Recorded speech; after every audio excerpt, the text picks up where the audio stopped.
মহামান্য রাষ্ট্রপতি সামরিক সচিব নিশ্চিত করেছেন তিনি অতি দ্রুত আমাদের যে মেসেজটি, আমাদের যে স্মারকলিপিটি সেটি মহামান্য রাষ্ট্রপতির কাছে পৌঁছে দিবেন। আমাদের স্মারকলিপিতে আমরা স্পষ্ট করে আমাদের এক দফা উল্লেখ করেছি। আমরা বলেছি বাংলাদেশের সরকারি চাকুরিতে সকল গ্রেডে অযৌক্তিক ও বৈষম্যমূলক কোটাগুলোকে বাতিল করে সংবিধান অনুসারে শুধুমাত্র অনগ্রসর জাতিগোষ্ঠীর জন্য 5% কোটা রেখে সংসদে আইন প্রণয়ন করে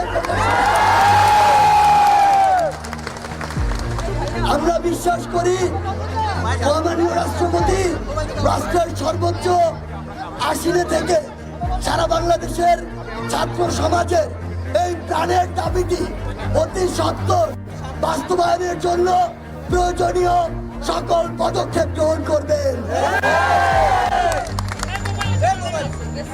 বন্ধুগণ, আপনারা শুনলেন, আমরা আমাদের পদযাত্রা সফল করে মহামান্য রাষ্ট্রপতি বরাবর আমাদের স্মারকলিপিটি পেশ করেছি।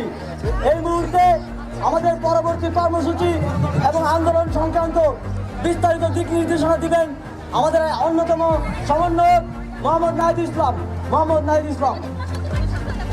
প্রিয় বন্ধুগণ, আমরা গত 1 জুলাই থেকেই নিয়মতান্ত্রিকভাবে আমাদের আন্দোলন চালিয়ে আসছি।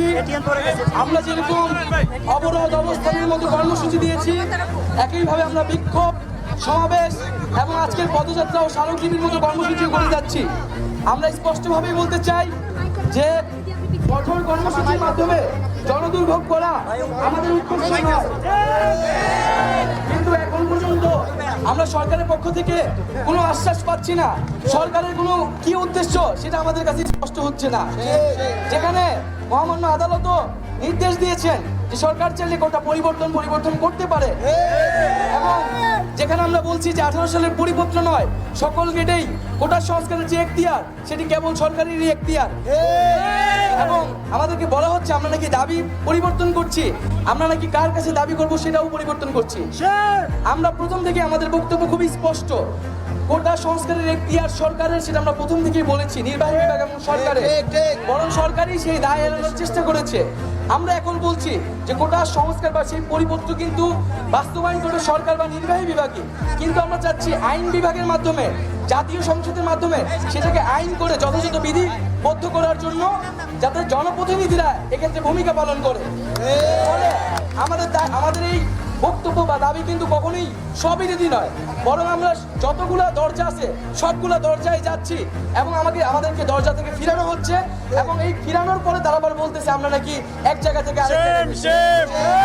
আজকে যদি তারা প্রথম থেকেই সরকারি যদি প্রথমে এখানে হস্তক্ষেপ করতো, তাহলে কিন্তু আমাদের এত বক্তব্য বা এত জায়গায় যাওয়া লাগতো না। তারপরও আমরা যাচ্ছি, আজকে আমরা মহামান্য রাষ্ট্রপতির কাছে এসেছি রাষ্ট্রের অভিভাবক হিসেবে। আমরা চাচ্ছি সরকারের কাছ থেকে যেহেতু আমরা আশ্বাস পাচ্ছি না, আমরা চাই তিনি হস্তক্ষেপ করে জাতীয় সংসদে আমাদের যে এক দফা দাবি, সেই এক দফা দাবির প্রেক্ষিতে আইন পাশ করতে ভূমিকা রাখবেন এবং প্রয়োজনে জরুরি অধিবেশন আহ্বান করবেন। আমরা এক্ষেত্রে আমাদের স্মারকলিপিতে আমরা মহামান্য রাষ্ট্রপতির কাছে 24 ঘন্টার জন্য একটি সুপারিশ করেছি।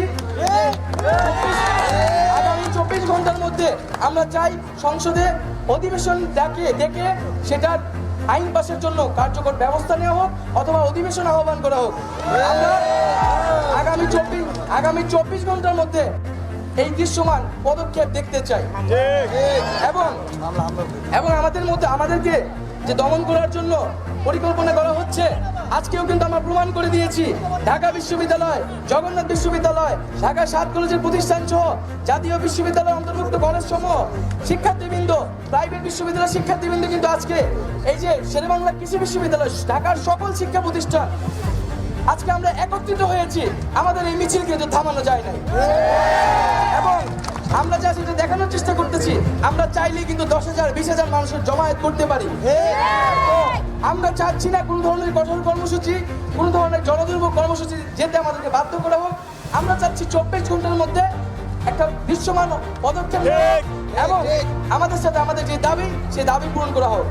আমরা আগামী 24 ঘন্টা পর্যবেক্ষণ করব সরকারের তরফ থেকে, মহামান্য রাষ্ট্রপতির তরফ থেকে, এবং দায়িত্বশীল ব্যক্তিদের পক্ষ থেকে কি ধরনের বক্তব্য এবং পদক্ষেপ আসছে সেটি আমরা পর্যবেক্ষণ করে আমরা পরবর্তী আমাদের কর্মপরিকল্পনা ঠিক করব। এবং আরেকটি বিষয়, আমাদের নামে যে মামলা করা হচ্ছে, শাহবাগ থানায় অজ্ঞাতনামা মামলা করা হয়েছে। আমরা বলেছিলাম 24 ঘন্টার মধ্যে সেই মামলা প্রত্যাহার করতে হবে। আমরা এটি আরো 24 ঘন্টা বাড়িয়ে দিচ্ছি আজকে, এবং এই 24 ঘন্টার মধ্যে যদি মামলা প্রত্যাহার না করা হয় তাহলে কিন্তু আমাদের কর্মসূচি কঠোর থেকে কঠোর হবে। এই অন্যায় মামলা দেওয়ার জন্য আমরা কিন্তু আইন শৃঙ্খলা বাহিনীর সর্বোচ্চ ব্যক্তিকে জবাবদিহির আওতায় আনতে বাধ্য হব। বন্ধুগণ, আজকের কর্মসূচিতে যারা এই রৌদ্র বৃষ্টি ঝড়ে এসেছেন সবাইকে ধন্যবাদ জানাচ্ছি, আমাদের বোনেদের ধন্যবাদ জানাচ্ছি, এবং আমরা এখান থেকে আমাদের জগন্নাথ বিশ্ববিদ্যালয়ের শিক্ষার্থীবৃন্দ যারা তারা এখান থেকে তাঁতিবাজার হয়ে তাদের ক্যাম্পাসে ফেরত যাবেন সুশৃঙ্খলভাবে মিছিল করে, এবং ঢাকা বিশ্ববিদ্যালয় সহ ঢাকা কলেজ, ইডেন কলেজ সহ অন্যান্য যে শিক্ষা প্রতিষ্ঠানগুলো রয়েছে আমরা তারা একত্রে মিছিল নিয়ে সচিবালয় হয়ে দোয়েল চত্বর হয়ে আমাদের ঢাকা বিশ্ববিদ্যালয় ক্যাম্পাসে প্রবেশ করব।